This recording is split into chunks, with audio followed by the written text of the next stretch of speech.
the beverage rotation of the day, we've got the Forever Peach, Perrier sparkling water. Don't try the Forever Strawberry, it's disgusting. And then we have a Bloom Crisp Apple. Is this my second energy drink of the day? Yeah, but I'm still under my caffeine intake, so it's fine. We're doing okay. Do you guys want a laptop sticker tour? Whoa, wait. Fight fascism? Readers against fascism? Get into it. It being against fascism. Don't get into fascism, if that wasn't clear. I have to stop talking.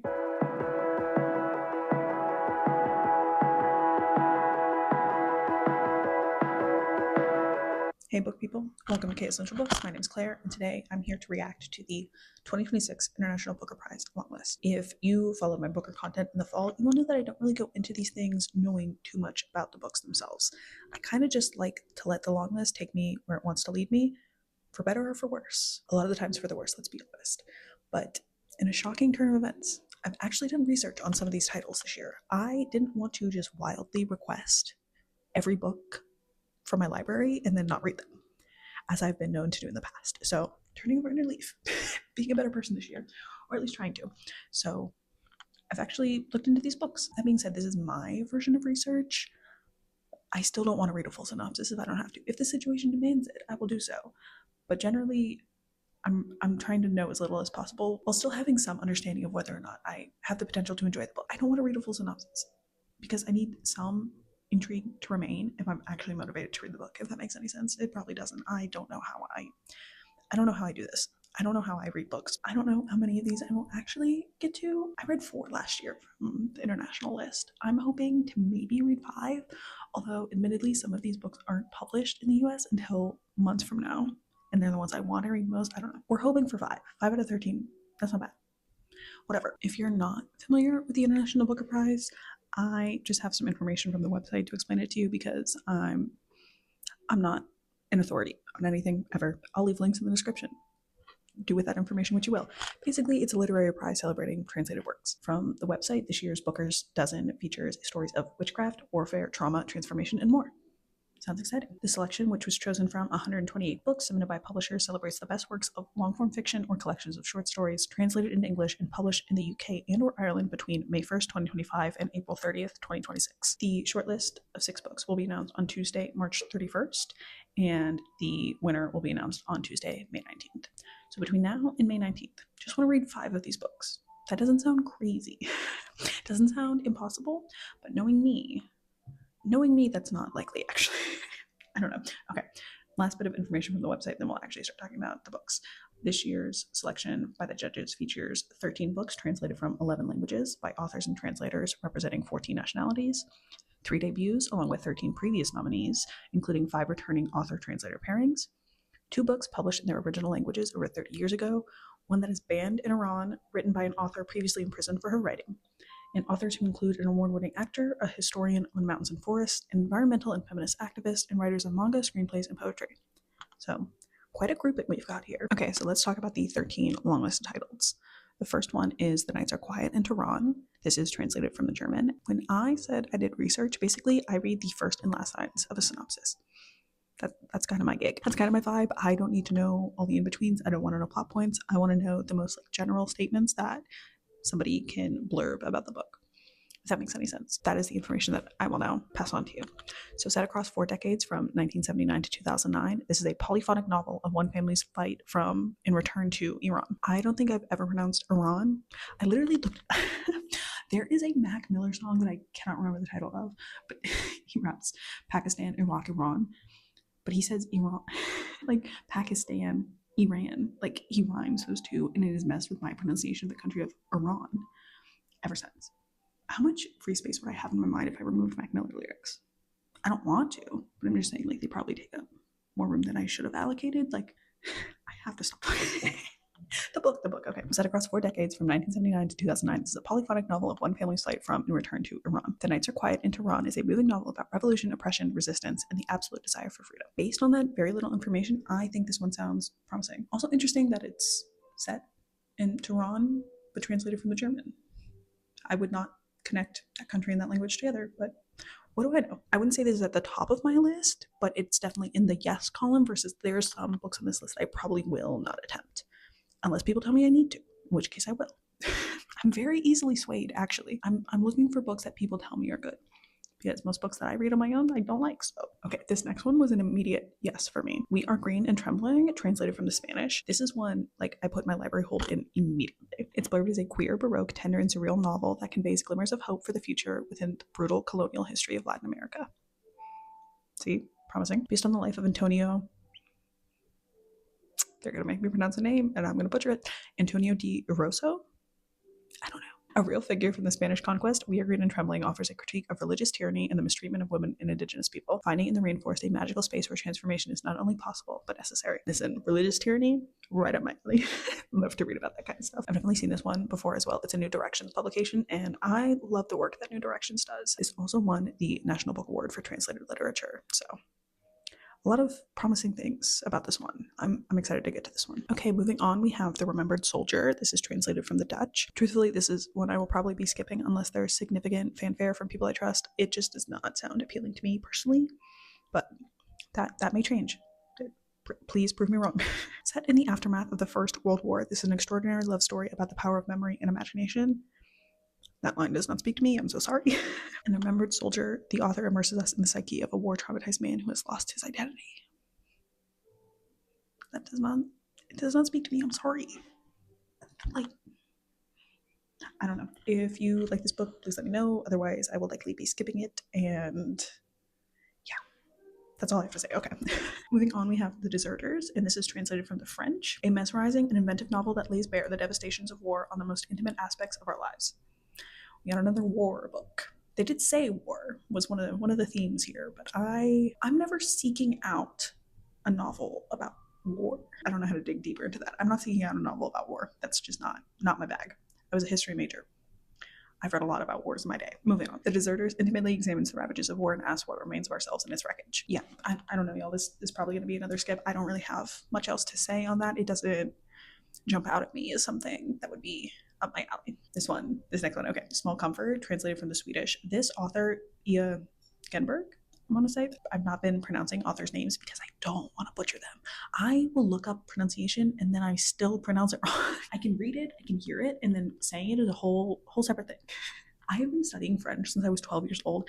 Ask me if I feel confident in my French pronunciation. I'm not confident in my English pronunciation. And that's my native language. I'm not good at speaking. And here I am speaking into a microphone, whatever. Okay, this book speaks to me. I know this author wrote a book called The Details That Cast Red.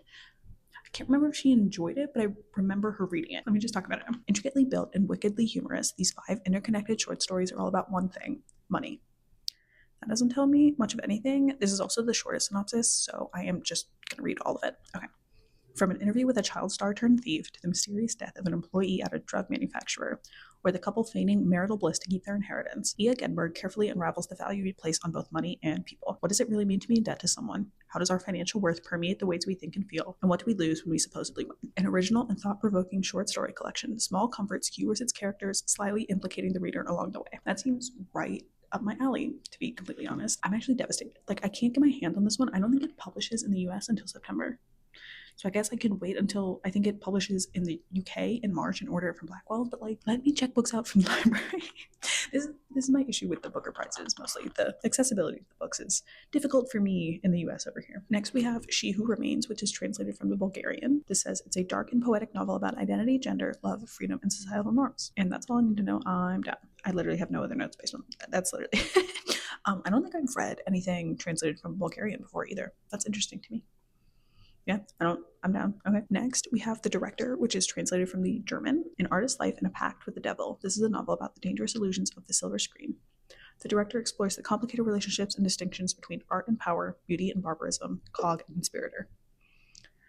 I don't know what any of that means, to be honest. I'm hesitantly interested in this one. I think it's on the border of being a book I could enjoy and also being a book that kind of annoys me, frankly. When I was looking at these titles earlier, I think this is one that was the most popular, or at least had the most ratings. Most of these books, I feel like, have not been read by people in my book circles. Kind of shocked me to see that this one had not an insignificant amount of book ratings. Okay, next up, book number 8, we have On Earth as It Is Beneath, translated from the Portuguese, and this was another immediate yes for me. It's a charcoal press title, which immediately catches my eye. I like the work they're doing over there. An unsettling novel that sets us among an isolated group of men whose bonds break down in ways both hard to comprehend and impossible to look away from. Giving Lord of the Flies, the author delivers a bracing vision of our potential for violence and our collective failure to account for the consequences of our social and political action or inaction. No crime is committed out of view for this novelist, and her raw, brutal power enlists us all as witnesses. Lord of the Flies vibes, for sure. That's enough for me personally. Okay, next up is the book that I have the least hope for, to be completely honest. I'm not gonna be mean. Okay, The Duke, translated from Italian. A character study of both its protagonists and of life in a tiny mountain village governed by nature. The Duke presents a new vision of Italy. Like, nothing about that sounds appealing to me at all. I'm sorry. Like, this is gonna be a pass. It's gonna be a pass. I don't know. Okay. The author creates a sweeping portrait of the idiosyncratic character of the Duke in the world of Valgrana. That's my attempt at the pronunciation of that city. Okay. With the pace, panorama, and plot twist of a 19th century classic. I can't help but cringe. Okay. The breathless story of the Duke's ensuing feud unfolds, asking 21st century questions about our relationships with privilege, the past, the natural world, and each other. I can't name a 19th century classic that appeals to me, so that as a touch point for this novel doesn't feel great to me. I don't know, just nothing about this sounds particularly interesting, and in fact most of it does sound like stuff that would piss me off. The Duke just makes me think of Bridgerton, and that's not good for anything. Again, I'd love to be proven wrong. If you say this book will change my life, I'll read it, or at least attempt to, but I don't have a lot of hope for this one. I really don't. Moving on to The Witch by Marie Ndiaye, translated from the French. Cass is a big Marie Ndiaye fan, which is the only reason I recognize this author. I feel like Cass is actually the only reason I recognize any of the authors on this list. She's reading more translated lit than me, and I think that's a good thing. Okay. A mediocre witch in a mediocre marriage tries to pass on her gifts to her twin daughters, who, it becomes apparent, have skills far beyond her own. This sounds like a Cass book. Also, how do we feel about witchcraft? I feel like the paranormal trope of the past year or so has been vampires. I feel like they had a huge resurgence, but is this the year of the witch? I guess maybe according to the Booker panel it is. Witty, dreamlike, unsettling, and enchanting, the witch brings the mysteries of womanhood and motherhood into sharp relief and leaves us teetering on the edge, unbalanced by questions that seemingly unbreakable relationships break down left and right. You say motherhood, I think Cass. That's a Cass book. Who is to blame for family failures, and how can you build a nest that no one wants to fly? I feel like that doesn't. How can you build a nest that no one wants to fly from? Am I? And how can you build a nest that no one wants from? I feel like we're missing a word. I'm. Am I having a break? Who? How can you build a nest that no one flies the nest? They fly from the nest. I have to move on. Moving on. Okay. Originally published in French in 1996. That was probably the one that at the beginning. 2 books were published in their original language over 30 years ago. This is one of them. Okay. This is one I'm keeping an eye on, waiting for US publication. I think it doesn't publish in the US until April, if I'm not mistaken, but sounds promising. I think it's working with interesting themes there. You don't fly the nest. Okay, moving on. We have Women Without Men, translated from the Persian. This is a powerful and essential tale of female freedom.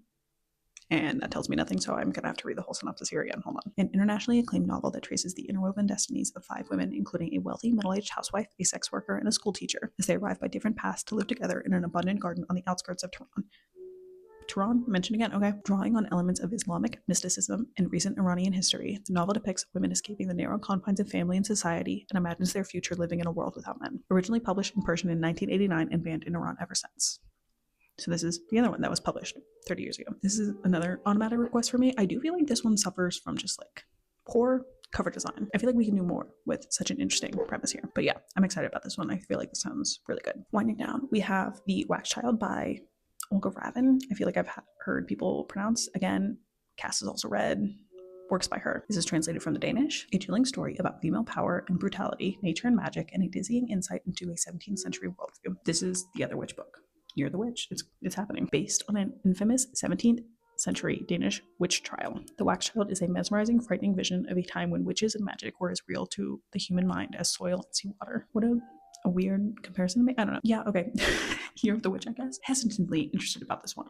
Maybe I'm not a witch girl, I don't know. I feel like if I had framework for Olga Revin's writing otherwise, which I could, nothing stopped me from reading what she wrote the employees. And there was that weird one that had like the baby cover. Stuff like work in the title. I can't think of it. Whatever, the other Olga Revin book. I could read one of those and prepare myself for this. I don't even know if this one is available. Hesitantly, yes. Not a no. Definitely not a no. But not quite a yes. Okay, whatever. The last book, number 13, we have Taiwan Travelogue. This is translated from Mandarin Chinese. It's a bittersweet story of love between two women nested in an artful exploration of language, history, and power. Disguised as a translation of a rediscovered text by a Japanese writer, this novel was a sensation on its first publication in Mandarin Chinese in 2020 and won Taiwan's highest literary honor, the Golden Tripod Award. Taiwan Travelogue unearths lost colonial histories and deftly reveals how power dynamics inflect our most intimate relationships. I actually got the ebook on loan from my library this morning. They had 2 copies available on Libby, and I said, one for me. Thank you. So hopefully I read it in the next 3 weeks before my loan expires, but who can be certain? Not me. Okay, that's it. Those are the 13 books on this year's International Booker Prize long list. Of these titles, I am most excited about We Are Green and Trembling. Small Comfort. Definitely, I need to get my hands on that. On Earth is Beneath, and Taiwan Travelogue, starting with that one. Other ones I'm hesitantly excited about. The Wax Child, The Witch. I feel like this could be hit or miss. And then there's some like political ones that I'm interested in. The Nights Are Quiet in Tehran, She Who Remains, yes. And then Women Without Men. I would also say maybe to the director. I don't feel like that one's a no. Ones I'm saying probably not.